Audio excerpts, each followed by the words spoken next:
అచ్చెన్నాయుడు గారికి అవార్డు ఖచ్చితంగా ఇచ్చి తీరాల్సిందేంట. అది నోబెల్ ప్రైజా లేకపోతే ఆస్కార్ అవార్డా మీరే నిర్ణయించండి. ఎందుకంటే గతంలో చంద్రబాబు నాయుడు ఒకసారి డిక్లేర్ చేశాడు, ఎవరైతే ఒలింపిక్స్లో రాణిస్తారో వాళ్లకు నోబెల్ ప్రైజ్ ఇస్తాను అని చెప్పేసి చంద్రబాబు గారు డిసైడ్ చేసినారు. ఇప్పుడు మన అచ్చం గారికి ఏ ప్రైజ్ ఇస్తారో మీ ఇష్టం, కానీ ప్రైజ్ దేనికనేది మాత్రం ఆయనే చెప్తాడు. ఒకసారి వినండి. యోగా నాకు ప్రాక్టీస్ లేకపోయినా యోగా ఒక దృఢమైన విశ్వాసంతో చేశాను. నాకు తెలిసి వ్యక్తిగతంగా చూస్తే నాకే ఫస్ట్ ప్రైజ్ రావాలి, అంత క్రమశిక్షణతో.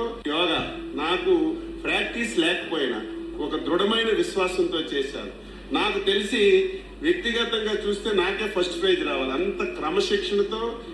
యోగా ప్రాక్టీస్ లేకపోయినా దృఢమైన విశ్వాసంతో చేశాడంట. ఆయనకే ఫస్ట్ ప్రైజ్ రావాలని స్ట్రాంగ్గా కోరుకున్నంట. ఇచ్చేయండి బాబు గారు, ఇచ్చేయండి. నోబెల్ ప్రైజ్ ఇస్తారా లేకపోతే ఆస్కార్ ఇస్తారా ఇంకోటి ఇస్తారా, ఇచ్చేసేయండి ఫస్ట్. ఏం మనకు మనమే ఇచ్చుకోవడం కదా, మనకు మనమే పేర్లు పెట్టుకుందాం.